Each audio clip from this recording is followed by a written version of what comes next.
Body यहाँ पर लाने के लगभग 7 से 8 घंटे पहले इनकी मौत हुई है। ये कोई रात के 12 से 1 के बीच में। मौत गला काटने से हुई? जी हाँ, विंड पाइप कटने से। और गले पर एक बार नहीं, कई बार वार किए गए हैं। चेहरे पर भी कई वार किए गए हैं? जी हाँ, और ब्लड स्ट्रीम में अल्कोहल की मात्रा भी काफी पाई गई है। क्राइम सीन से हमें ये मिला था, और ये भी कातिल ने गलती से छोड़ कर गया था या जानबूझकर हमें गुमराह करने के लिए। चिंटू कहाँ है?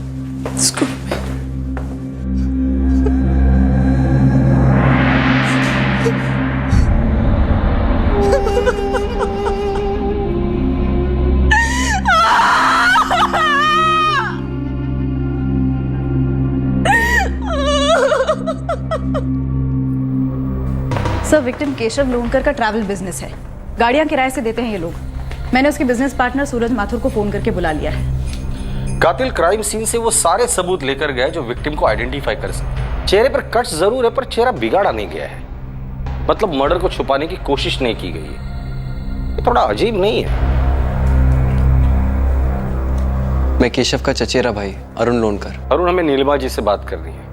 उसे ये पता करना है कि केशव कल रात कहाँ गया था और किसके साथ गया था। सर, आप देख रहे हैं वो अभी कुछ बोलने की हालत में भी नहीं है। अरुण, ये सब कैसे हुआ? ये लोग कह रहे हैं कि केशव की बॉडी हाईवे पर कार में मिली है। सूरज माथुर? जी, सूरज माथुर, केशव का पार्टनर। मेरी केशव से कल रात 11:30 बजे बात हुई थी। सर, जब मेरी बात हुई तो केशव घर की तरफ ही जा रहा था। पर वो घर पहुंचा नहीं। क्या उसके साथ कोई था? सर, मेरी बात सिर्फ केशव से हुई। उसके साथ कोई था या नहीं मैं नहीं जानता। पोस्टमार्टम में केशव के ब्लड में भारी मात्रा में अल्कोहल मिला है।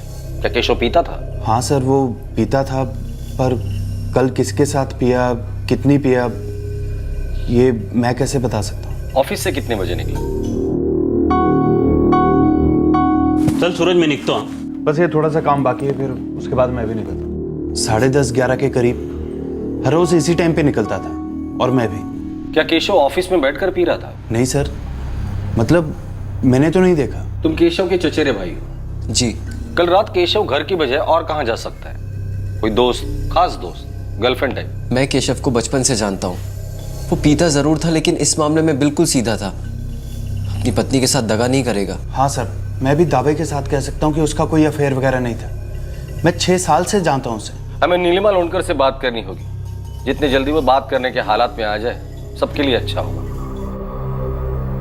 ये गजरा और बियर के कैंस, लगता है ये हमारे राह में बिखेरे गए हैं। कोई कहानी बनाने की कोशिश हो रही है। सर, अगर इस आदमी की जिंदगी में कोई औरत थी तो वो जरूर उसका कोई करीबी जानता होगा। ये पार्टनर सूरज और उसका चचेरा भाई अरुण, ये दोनों भी तो उसके करीबी है ना सर?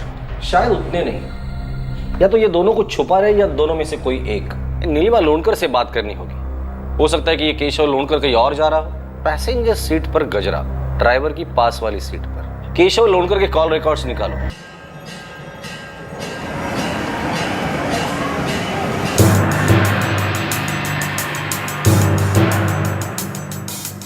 सर, कल का रिपोर्ट है। कंट्रोल रूम से मैसेज रिले हुआ था। फिलहाल क्राइम ब्रांच हैंडल कर रही है। केशव लोनकर अरुण का चचेरा भाई? जी सर। पहले अरुण लोनकर की पत्नी गायत्री एक सुसाइड नोट छोड़कर घर से गायब होती है। घर से कैश और गहने गायब होते हैं। और अब 3 महीने बाद अरुण के चचेरे भाई केशव लोनकर की हत्या हो जाती है। साने, कहीं ना कहीं कोई क्रॉस कनेक्शन है। मला माहित नाही हो, केशव कभी ऑफिस से निकलते वक्त फोन नहीं करते थे रोज? सिर्फ तभी करते थे जब ज़्यादा लेट होने वाला होता। तो 20 तारीख की रात को फोन करके उन्होंने बताया था कि बाहर रहने वाले हैं या देर होने वाली है? नहीं। नीलिमा जी, केशव 20 तारीख को घर नहीं आए, क्योंकि रात को 12 और 1 के बीच उनका मर्डर हुआ था। जाहिर सी बात है कि आप इस बात से अनजान थी, पर आपको चिंता नहीं हुई? आपने फोन नहीं किया? मैंने वैसे कभी सोचा ही नहीं। मैं रोज की तरह सो गई थी। मुझे लगा रात तक आ जाएंगे वो, लेकिन आप जानना क्या चाहते हो मुझसे? क्या आपके पति के लाइफ में कोई दूसरी औरत थी, कोई गर्लफ्रेंड? शायद उस रात उनके साथ कोई औरत थी। गाड़ी के सीट पर हमें ये मिला था। ये निशानियां काफी कुछ कह रही है। सर, पिछले 3 महीने में ये इस फैमिली का दूसरा बड़ा हादसा है। मतलब? सर, केशव के चचेरे भाई अरुण लोनकर की पत्नी गायत्री 3 महीने पहले सुसाइड नोट छोड़कर गायब हो गई थी। 9 लाख कैश और 6 लाख के जेवर लेकर गई थी सुसाइड करने। काश मिली? अभी तक नहीं सर। अजीब है, कुछ ज्यादा ही अजीब है। ये केशव लोनकर के कॉल रिकॉर्ड्स आए हैं, देखते हैं शायद इनमें से कोई डायरेक्ट लीड मिले। हाँ, मैं काजल। कौन बोल रहा है? हाँ, फाल्गुनी बोल रही हूँ। साहिब, नाम में क्या रखा है? काम बोलो ना। ठीक है, रूपा नाम है मेरा। नहीं भाभी, मुझे सच में मालूम नहीं था। एक बार भी हल्का सा शक भी नहीं हुआ? नहीं, उस रात भी केशव ऑफिस से निकला, मुझे लगा सीधे घर ही जाएगा। अब किसके साथ और कहाँ जाने का प्लान था, मुझे कुछ भी मालूम नहीं था।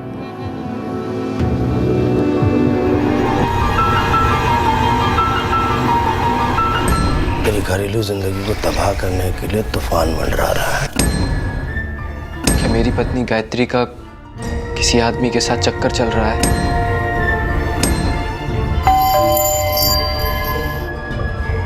आओ ना।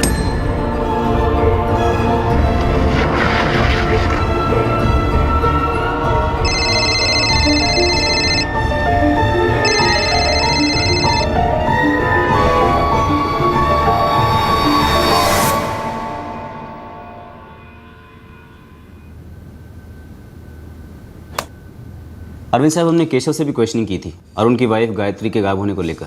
और ये गायत्री अभी भी गायब है? जी हाँ, गायब ही है, अभी तक उसकी कोई खबर मिली नहीं है। अजीब है ना सर, उसने सुसाइड नोट लिखा और 9 लाख कैश और 6 लाख के गहने लेके खुद गायब हो गई। पर फुटेज देखने के बाद ऐसा लगता नहीं कि गायत्री अपने साथ कैश और गहने लेकर गई है। जी बिल्कुल, हमें भी यही लगा था, लेकिन इस केस में हम लोग बहुत ज्यादा आगे बढ़ नहीं पाए। इस गायत्री का किसी के साथ कोई अफेयर वगैरह? हाँ, उसके पति अरुण को लगता था कि उसका कोई चक्कर था। झोल है, कुछ तो झोल है और बहुत बड़ा झोल है। सर, केशव लोनकर के कॉल रिकॉर्ड्स में कई सारे कॉल्स को स्कैन किया है, उन नंबर्स पे कॉल भी किया है। हर दूसरा नंबर किसी कॉल गर्ल का है। मतलब वो गजरा सच्ची कहानी बयां कर रहा है। उस रात वाकई में केशव के साथ कोई औरत थी। क्या इस गायत्री का इस मर्डर से कोई कनेक्शन हो सकता है?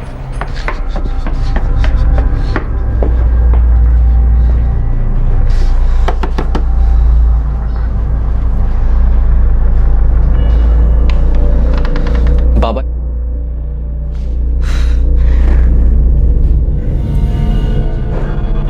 बाबा मुझे शांति चाहिए, मन की शांति बाबा। 2 और 2 4 करो इन दोनों केसेस का तो कनेक्शन ये बनता है कि शायद इस अय्याश केशव का अपने चचेरे भाई अरुण की बीवी गायत्री से अफेयर होगा, जिसकी भनक इस अरुण को लग गई होगी। इसने पहले अपने बीवी को रास्ते से हटाया और फिर 3 महीने बाद इस केशव को मारा। और सर, जिस तरह सुसाइड नोट छोड़कर गुमराह करने की कोशिश की, उस तरह इस केस में गजरा पीछे छोड़ा होगा। लेकिन उस सुसाइड नोट में गायत्री की हैंडराइटिंग एक नहीं बल्कि 2 एक्सपर्ट ने चेक की थी और उसको हरी झंडी भी दी थी। बोलकर कुछ तो हम लोग मिस कर रहे हैं। एक काम करो, केशव, अरुण और गायत्री तीनों के कॉल रिकॉर्ड बारीकी से स्कैन करो, देखो कुछ कोई कॉम्बिनेशन मिलता है या कुछ कॉमन, जैसे कि नंबर, लोकेशन।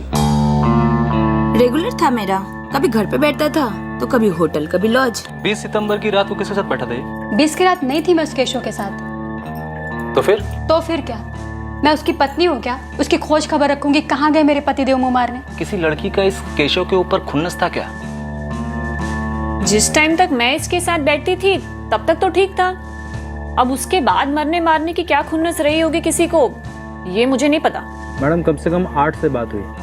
8 की 8 कभी ना कभी बैठी तो थी उसके साथ, पर 20 की रात को नहीं। तो कोई 9वीं होगी, 10वीं होगी। मैडम, 9वीं या 10वीं का होना भी मुश्किल है, क्योंकि इनमें से कोई भी गायब नहीं है। धंधा मार्केट में चूं तक नहीं है। ऐसा भी तो हो सकता है कि कोई और ट्रैक हो सकता है कि धंधे वालियों का हाथ ना हो तो सकता है, मगर अभी गजरे के अलावा हमारे पास कोई दूसरा सुराग नहीं है।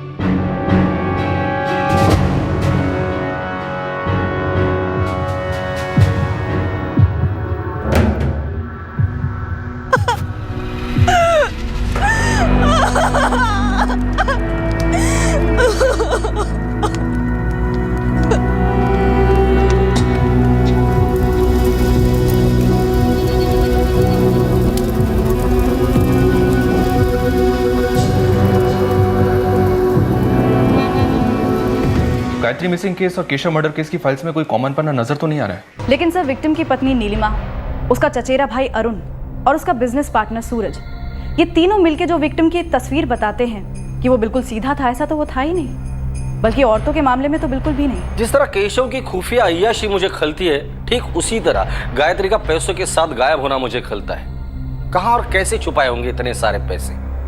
9 लाख कैश और 6 लाख के गहने बहुत होते हैं। अरुण, गायत्री की कब्र कहाँ है?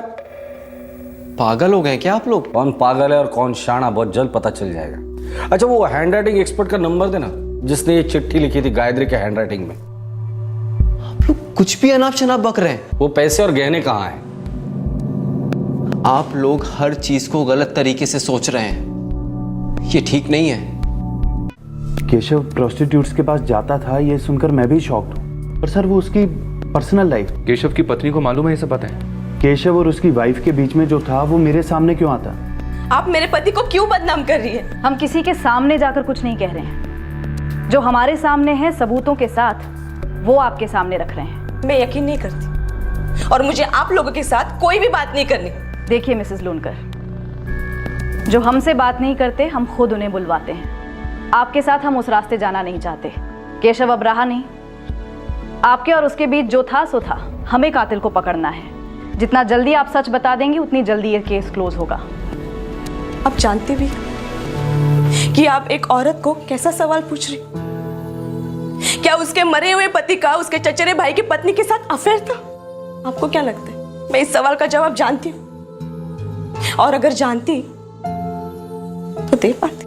गायत्री वो आती थी तुम्हारे घर? अब तो यही सुनना चाहता हूँ कि अकेली आती थी, लेकिन नहीं, वो हमेशा अरुण और उनके बच्चों के साथ आती थी। गायत्री हमारे ऑफिस में?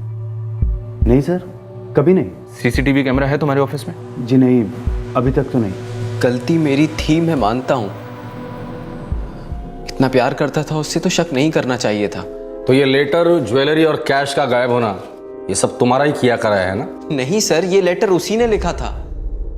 लेटर पढ़ने के बाद मैं डर गया था। किस बात का डर? यही कि उसने सुसाइड कर लिया होगा। देखिए सर, मैंने उसके साथ बुरा सुलूक किया था, मारा भी एक आध बार, कुछ ज्यादा बार, लेकिन जब वो छोड़कर चली गई तब समझा कि उसका जाना कितना बड़ा धक्का है, खास करके मेरे बच्चों के लिए। मुझे उसके साथ इतनी जातियां नहीं करनी चाहिए थी। तो तुमने पैसे क्यों चुराए? मैंने नहीं चुराए सर, मेरे ही घर में मैं पैसे क्यों चुराऊंगा? लेटर पढ़ने के बाद मैंने खुला हुआ कपाट और खुला हुआ लॉकर देखा, जो कि मैं पहले भी पुलिस को बता चुका हूं और अब भी वही कह रहा हूं। ये गायत्री अभी तक ना जिंदा मिली है ना मुर्दा। क्यों? और अब तो उसके शकी पति के चचेरे भाई का भी मर्डर हुआ है। सर लेकिन कहीं भी ये साबित नहीं हो रहा कि गायत्री और केशव के बीच में कुछ था। शायद दोनों में काफी सीक्रेट अफेयर होगा सर, इसलिए कोई सबूत नहीं छोड़ा साबित करने के लिए। इन दोनों केसेस को जोड़ने वाला वो एक सिंगल सबूत या सुराग मिल जाएगा ना, इस सारे नेटवर्क का कनेक्शन सामने आ जाएगा। सर पर कहां से मिलेगा ये कॉमन कनेक्शन? क्या ऐसा हो सकता है कि शायद केशव को पता था कि अरुण ने अपने बीवी का मर्डर किया है? गायत्री अगर जान देने गई तो 9 लाख कैश और जेवर लेकर क्यों गई? और शायद ये केशव अरुण के लिए बहुत बड़ा खतरा था सर, इसलिए अरुण ने उसे मार दिया। अरुण अपने बयान का एक मुद्दा नहीं बदल रहा है, कुछ भी कबूल नहीं कर रहा है। सर ऐसा भी तो हो सकता है कि गायत्री का सुसाइड प्लान और अरुण का उसको मारने का प्लान कोइंसाइड कर गए हों, दोनों एक दूसरे से टकरा गए हों। ऐसा भी तो हो सकता है कि अरुण का प्लान हो अपने बीवी पे शक करना कि उसका कहीं अफेयर है। कौन था तेरे साथ? जवाब दे। कोई भी नहीं था। आप कैसी बातें कर रहे हैं? आपका मतलब है अरुण का खुद का कहीं अफेयर था और उसका दोष उसने गायत्री के सर मढ़ दिया? करेक्ट। और इस अफेयर को छुपाने के लिए और आगे बढ़ाने के लिए उसने अपने इर्द गिर्द जुर्म का ऐसा रायता फैला के रखा है जो अब उससे खाया नहीं जा रहा है और हमसे समेटा नहीं जा रहा है।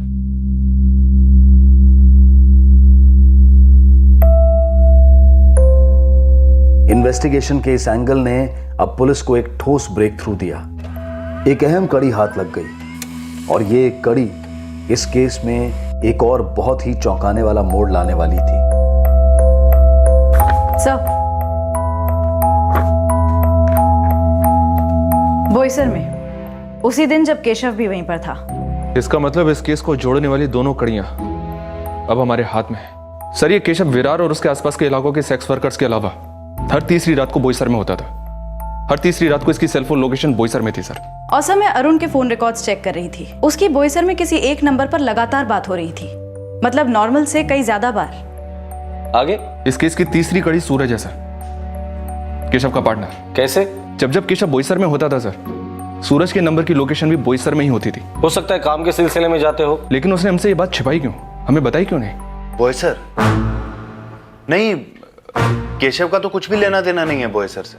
मतलब हमारी गाड़ियां पालघर, मुंबई, थाने हर जगह जाती हैं, लेकिन बोईसर में हमारा ना तो कोई ऑफिस है ना तो कुछ और। वैसे क्यों पूछ रहे थे आप? ये उस सवाल का रिस्पॉन्स था सर, जब हमने पाया कि केशव के फोन की लोकेशन कई दफा बोईसर में थी, उसे कई कॉल्स भी होते थे बोईसर से।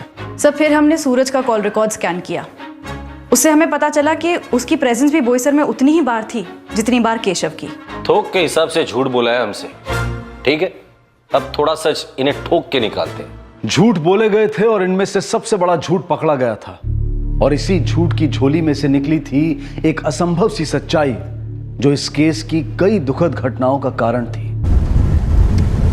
सर मेरे ऑफिस में ही बात क्यों नहीं हो सकती? वो क्या है ना, तुम्हारे ऑफिस के एसी में सच जम गया तुम्हारी जुबान पर, हमारे लॉकअप की गर्मी उसे पिघला देगी। सूरज माथुर, क्या है बोईसर की सच्चाई? या मैं ऐसे ही कहूं, कौन है बोईसर की सच्चाई? कोई औरत है? सच्चाई तुम्हारी जुबान से पिघलेगी या हमें थोड़ी हिट बढ़ानी पड़ेगी? सर ये करीब 3 महीने पहले की बात है। वो अरुण की वाइफ गायत्री वो गायब हो गई थी, और फिर एक दिन केशव को एक कॉल आया। हॅलो, केशव लोणकर बोलतो. आपण कोण?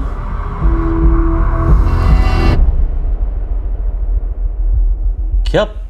पर तुम हो कहाँ? मेरा कभी भी कोई कनेक्शन नहीं रहा है सर। मैं केशव के साथ इसलिए जाता था क्योंकि वो बहुत ज़्यादा ड्रिंक कर लेता था और गाड़ी मैं चलाता था।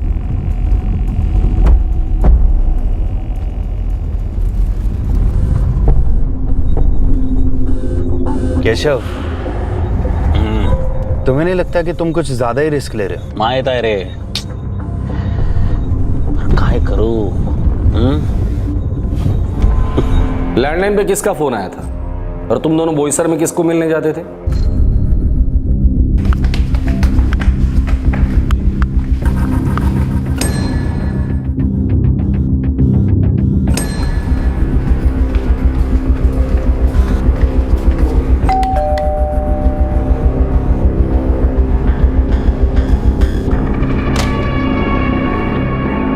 गायत्री, अरुण की बीवी।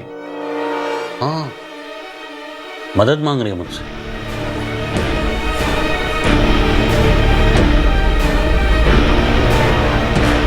ये कैसी पहेली है सूरज? गायत्री जिंदा है?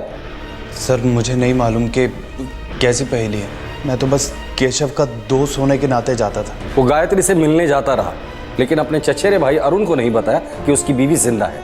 मैं बाहर के रूम में बैठा रहता था, अंदर केशव और गायत्री के बीच में क्या बातें होती थी, नो आइडिया सर।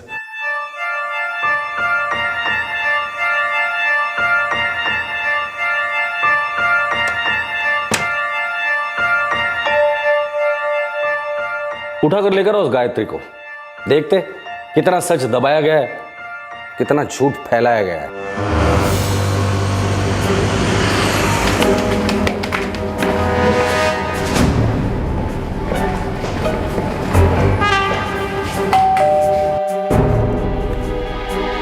जी, हम विरार क्राइम ब्रांच से हैं। क्या हुआ?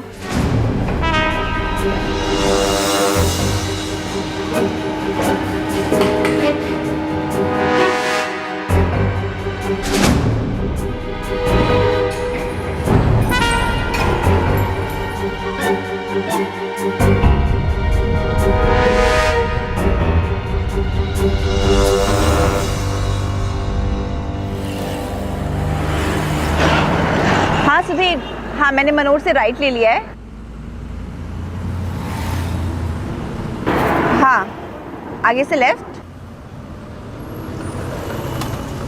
तो ऐसा कर, मुझे फैक्ट्री के बाहर मिल। हाँ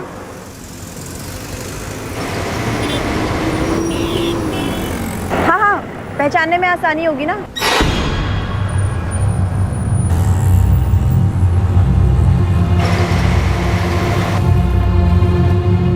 मैं रखती हूँ फोन, ठीक है? मुझे कॉल बैक करती हूँ।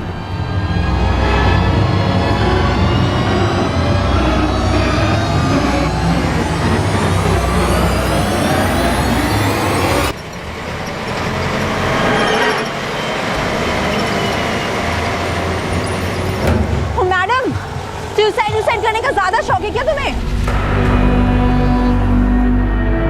राधिका ने मुझे सुसाइड की सोच से बाहर निकाला, अपने घर ले गई वो मुझे। मैंने राधिका को सब कुछ बताया कि किस तरह अरुण मुझ पर शक कर रहे थे, मैं क्यों इतनी निराश हो गई थी। राधिका ने मुझे अपने पैरों पर खड़ा होने में मदद की। उसने मुझे एक जॉब दिलाई, उसने मुझे एक कम किराए वाला घर दिलाया ताकि मैं ज़िंदगी फिर से शुरू कर सकूं। वो सुसाइड नोट मैंने ही लिखा था। तब मेरा सच में इरादा था आत्महत्या करने का, लेकिन शायद तकदीर को कुछ और ही मंजूर था। मेरा कभी किसी से कोई अफेयर नहीं रहा है। मैं सिर्फ अपने बच्चों और अपने पति के लिए जीती थी। तो केशव, उसे कांटेक्ट किया था तुमने? जी किया था, मदद के लिए। कैसी मदद? सर, मैं अपनी नई जिंदगी की शुरुआत कर रही थी, लेकिन मुझे अपने बच्चों की बहुत याद आती थी। दिन रात रोती थी मैं उनके लिए। मेरे बच्चे मेरे लिए सब कुछ थे और अभी भी वही सब कुछ है।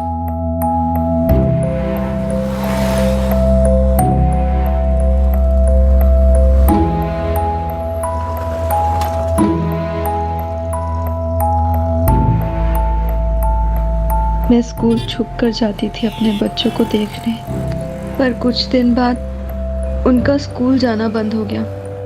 बच्चे ना ही स्कूल के बाहर दिख रहे थे और ना ही घर के बाहर। मैं बहुत डर गई थी कि क्या हुआ है।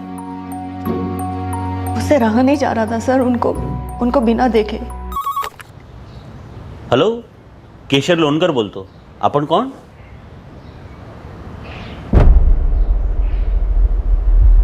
क्या? पर तुम हो कहाँ? प्लीज केशव, अब मैं अरुण के साथ नहीं रह सकती हूँ।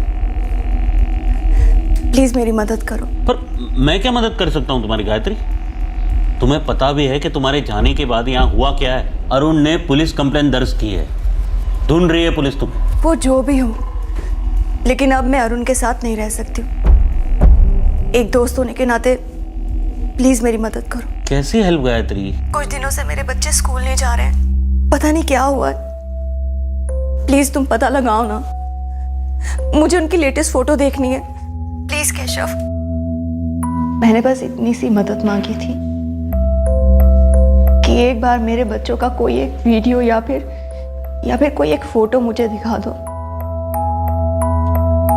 मैं देखना चाहती थी कि वो कैसे हैं, किस हाल में हैं।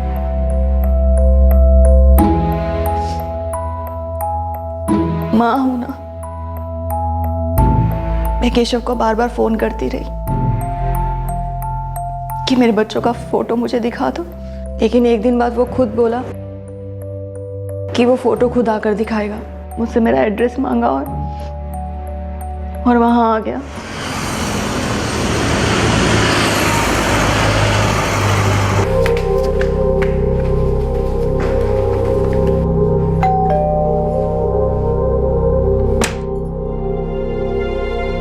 कैसे हैं प्रीति सचिन? रोते होंगे मेरे लिए। नहीं, अभी ठीक है दोनों। स्कूल क्यों नहीं जा रहे हैं? फोटो लाए हो ना उनकी? देखो, तुम्हारे हर सवाल का जवाब मिलेगा, पर उसमें मुझे क्या मिलेगा गायत्री? मतलब तुम जिंदा हो, यहाँ हो। अब तुम्हारा ये सीक्रेट मुझे भी पता है, राइट? सोचो गायत्री, अगर अरुण को पता चला तो बवाल कर देगा वो। पुलिस को पता चलेगा तो मस्त लंबा सा चार्ज ठोकेंगे तुम, उन्हें गुमराह करने का। क्या मतलब? मतलब सबका होता है। देखो तुम्हारा भी है, मेरा भी है। चुप बैठने के लिए तुम्हें मेरे साथ बैठना होगा गायत्री। ब्लैकमेल करके जबरदस्ती करता था। सर मैं बहुत मुश्किल से अपने पैरों पर खड़ी हुई थी, लेकिन केशव ने उसके साथ सोने के लिए मजबूर करके मुझे इस तरह गिरा दिया था कि मुझे समझ में नहीं आ रहा था क्या बदतर था, और उनका दिमागी टॉर्चर या केशव का फिजिकल टॉर्चर। एक टाइम के बाद मैं जान गई कि ये आदमी ना मुझे मेरे बच्चों की खबर देगा और ना उनकी तस्वीरें देगा। ये बस अपनी हवस पूरी करने आता था। राधिका से भी उसकी पहचान हो गई थी, दोनों साथ में पीते थे। मैं डरी हुई थी कि किसी को केशव के बारे में पता चलेगा तो मामला और बिगड़ेगा, इसलिए मैंने राधिका को इस बारे में एक शब्द नहीं बोला। बच्चों की फोटो देखने की इच्छा,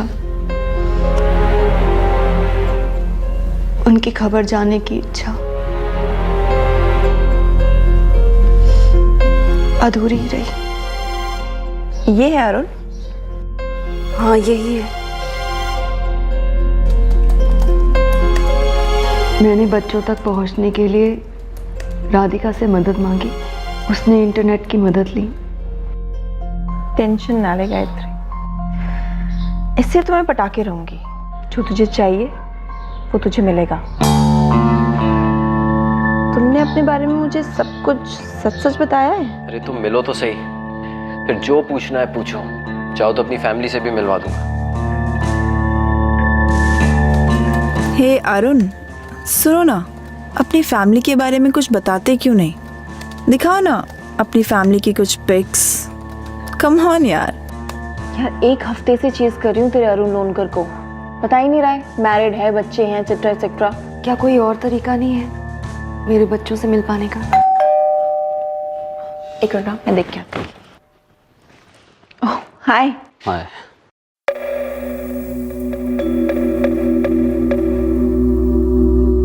फिर पता चला कि केशव का मर्डर हुआ है। सच कहूं तो पहली बार ऐसा लगा जैसे सिर्फ मेरे सीने पर से नहीं बल्कि पूरे बदन पे से कोई बोझ हट गया हो।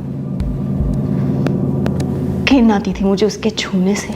गायत्री, मैं समझ सकता हूं कि तुम्हारे साथ गलत हुआ है, जुल्म हुआ तुम पर एक सीधा सवाल, क्या ये घिन और गुस्सा ही वजह थी जिसके चलते केशव को इतनी बेरहमी से मार डाला गया?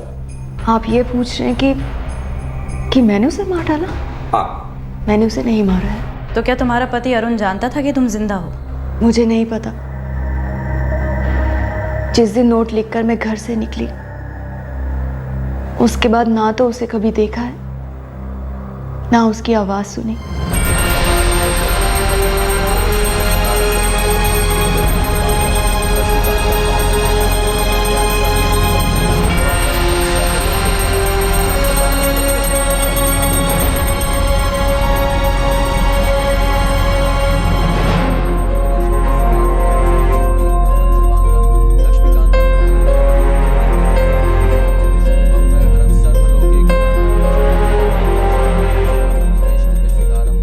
केशव का पार्टनर सूरज, क्या वो भी आता था वहां?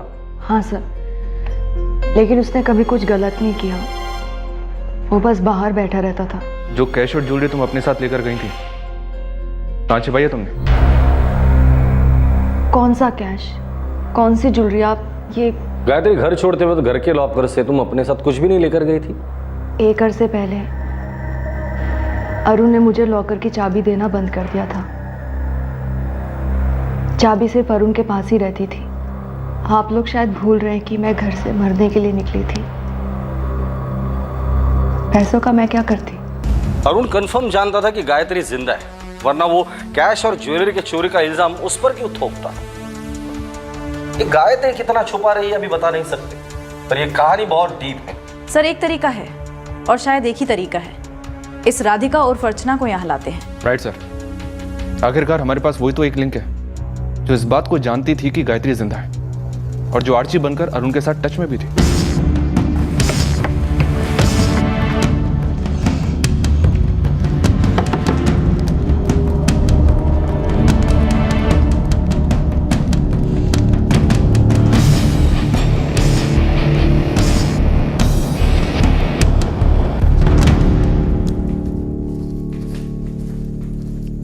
गायत्री, तुम यहाँ क्या कर रही हो?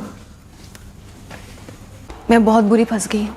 पुलिस को ये पता चल गया कि मैं जिंदा हूँ और वो लोग ये सोचें कि केशव का खून मैंने किया है। ये सब मेरी गलती की वजह से हुआ है। ये सब नहीं होने देना चाहिए था। क्या? केशव का खून तुमने किया है?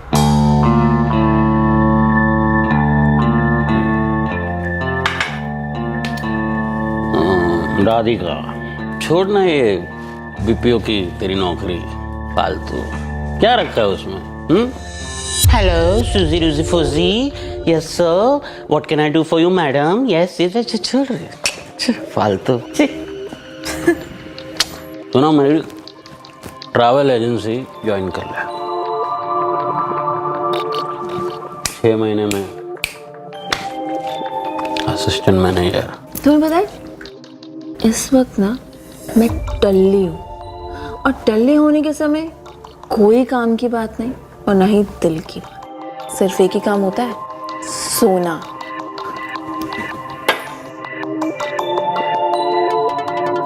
और वो भी खुद के साथ। ठीक है। Oh Gayatri baby, I mean Devi, good night. मैंने उस दिन बहुत पी रखी थी, तुम hi, I mean knockout. Radhika उर्फ अर्चना उर्फ आर्ची, उस रात और क्या हुआ था तुम्हारे हाई होने के अलावा? मैं गायत्री के घर से अपने घर लौटी ही थी और पी रही थी जब मेरा फोन बजा। अरुण कॉल कर रहा था। Hello mister family man. Archie, drunk हो ना तुम? हाँ तो हर रात को पीती हूँ, कोई प्रॉब्लम है? प्रॉब्लम एक ही है, मुझे तुमसे मिलना है because I like you. Mister Majnu, कुछ नया सुनाओ, एटलीस्ट सरप्राइज मी। आप मिलो तो सही, सरप्राइज भी देता हूँ। फैमिली की फोटो मांगी थी मैंने तुमसे, वो तो दे नहीं सके, सरप्राइज दोगे? तुम मिलती क्यों नहीं हो मुझसे? क्योंकि मुझे झूठों से एलर्जी है। मैं झूठा नहीं हूँ और मैं डफर नहीं हूँ मिस्टर अरुण लोंकर। वैसे केशव लोंकर को तो जानते हो ना तुम? तुम केशव को कैसे जानती हो? अब मतलब किस केशव की बात कर रही हो तुम? अब तुम मेरी क्लास लोगे। केशव लोंकर, केएस ट्रेवलर्स वाला, विरार वाला, तुम्हारा चचेरा भाई, नीलिमा का पति और चिंटू का बाप, और हाँ दारू की टंकी। तो केशव ने तुम्हें मेरे पीछे भेजा है? इतने दिनों से तुम मेरे साथ गेम खेल रही थी। ओह स्टूपिड। खैर, तुम गायत्री लोंकर को तो जानते हो ना? गायत्री? तुम गायत्री को कैसे जानती हो? मैं कैसे जानती हूँ? अगर मैं नहीं होती ना तो कब का सुसाइड कर चुकी होती वो। मतलब गायत्री जिंदा है अभी? कहाँ है वो?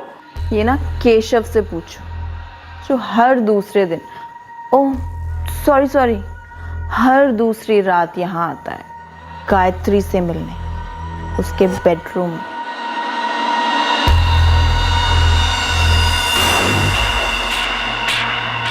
मैं उस रात होश में ही नहीं थी सर। मुझे लगता है उस रात नशे की हालत में मैंने अरुण को सारा सच बता दिया।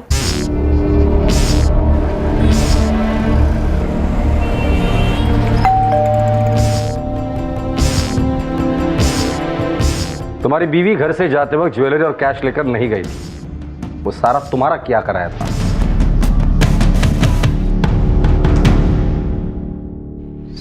सर, मुझे डर था कि वो कहीं सुसाइड ना कर ले, इसलिए मैंने वो कहानी बनाई कैश और ज्वेलरी की। मुझे तो पता भी नहीं था कि वो कहाँ गई है। मेरे भगवान की कसम, मेरे गुरु की कसम, मेरे बच्चों की कसम खा के कहता हूँ सर, मैंने उसे नहीं मारा। हम जानते कि तुमने उसे नहीं मारा, क्योंकि गायत्री जिंदा है। पर क्या तुम तुम्हारे भगवान, गुरु और बच्चों की कसम खा के ये बोल सकते हो कि तुम्हें नहीं पता था कि गायत्री जिंदा है? हम ये भी जानते हैं कि 20 तारीख की रात को केशव ना ही किसी औरत से मिला था, ना ही किसी सेक्स वर्कर से, और ना ही तुम्हारी बीवी से। दरअसल वो अपने मौत से मिला था, और मौत का नाम है अरुण लोणकर।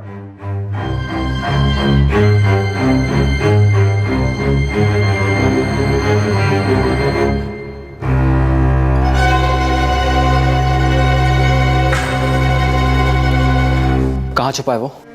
कौन था तेरे साथ? जवाब दे। आओ ना। कत्ल? किसका कत्ल करना चाहता है? मेरे चचेरे भाई केशव का। वही है जिसके साथ मेरी पत्नी का अफेयर है। मेरे अंदर के छाले सुकून मांग रहे हैं। ये घाव मुझे केशव ने दिया है, वो भी मेरी पीठ में छुरा भोंक कर। बाबा, कोई ऐसा रास्ता दिखाओ कि मैं केशव को रास्ते से हटा सकूं और पुलिस कभी मेरे रास्ते में ना आए।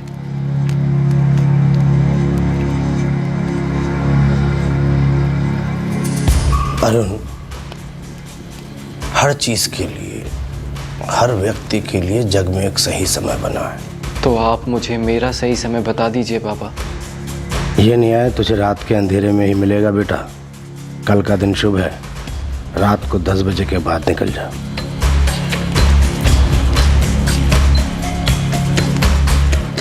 ये ले, ये तेरे छालों को सुकून देगा। लेकिन एक बात याद रख। आदेश दीजिए बाबा। गला काटने से पहले कम से कम 3, 5 या 7 घाव करने हैं दुश्मन पर। ऐसा क्यों बाबा? ताकि तुझे कोई भी बुरी शक्ति अपने लपेटे में ना ले सके। जा, यशस्वी होगा, जा। दुश्मन के मुक्ति स्थल पर थोड़े फूल जरूर छोड़ना, मुश्किलें नहीं आएंगी।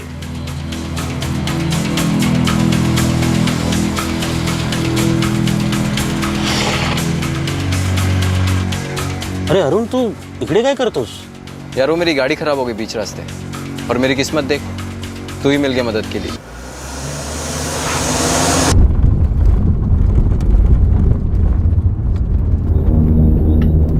केशव, आज मेरा भी बियर मारने का मूड हो रहा है। तो गे ना रे, पूरा बाहर पीछे पड़े लगे। ये गे लाओ।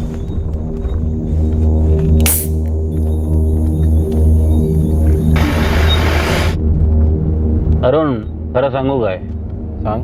मुझे ना एकदम ऐसे पक्की फीलिंग आ रही है कि तेरी वाइफ है ना, गायत्री, जिंदा है।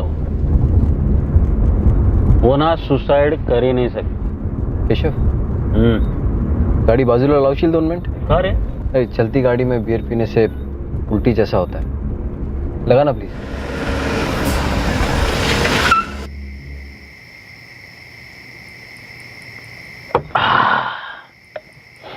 एक और खोलते रहे, मस्त स्लीप आके ना मस्ती में रहने का। बस झाला काही तू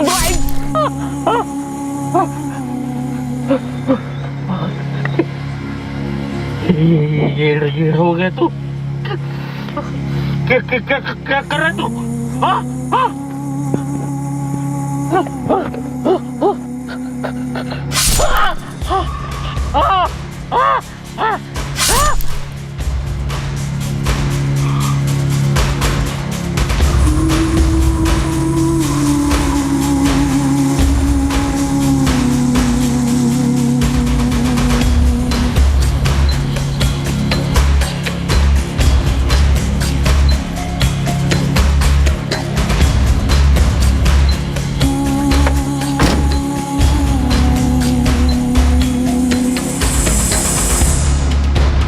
ये जानकर बहुत दिल दुखा था मेरा कि गायत्री का चक्कर मेरे चचेरे भाई केशव से था। वो दोनों मिलकर मुझे मारने का प्लान बना रहे थे। फिर देखो, बाबा ने आर्ची को भेजा मेरी मदद के लिए। फिर एक एक करके मुझे मदद मिलती गई और मैंने केशव को खल्लास कर दिया। तुम बेवकूफ हो, बहुत बड़े बेवकूफ। तुम्हारी बीवी का किसी के साथ कोई अफेयर नहीं था। तुम्हारे वहम और पागलपन ने उसकी जिंदगी को नर्क बना दिया था। वो आत्महत्या करने ही गई थी पर बचा ली गई। तुम्हारे चचेरे भाई केशव ने उसके लाचारी का फायदा उठाया। वो शिकार थी, मजबूर थी। आपके कहने का मतलब? अरे मैं एक छोटा सा ज्योतिषी हूं, मैंने कुछ नहीं किया। अरे बेटा, अरुण को मैंने कुछ भी करने के लिए नहीं उकसाया। जो हुआ उसकी करनी है।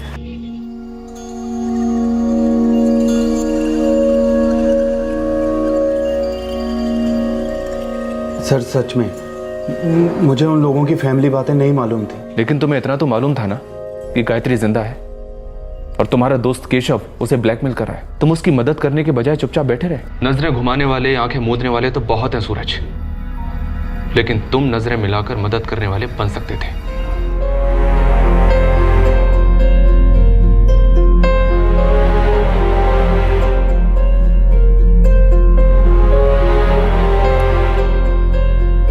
मम्मी तुम कहाँ चली गई थी? मम्मी अगर आज के बाद कभी ऐसी चली गई ना, मैं बोलना नहीं तुझे आशी, बता रहा हूँ, कभी बात नहीं करूंगा। Photo smile.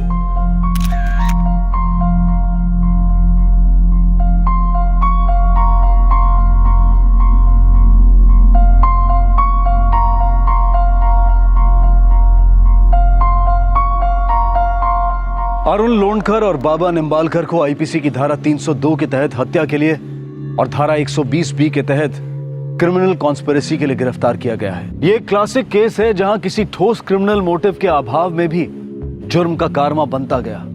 घाव कोई नहीं हुआ लेकिन छाले अनेक पड़े। फिर मुलाकात होगी अगले एपिसोड में एक और चौंका देने वाले केस के साथ। For more updates subscribe to our channel, click the show links and enjoy watching the videos.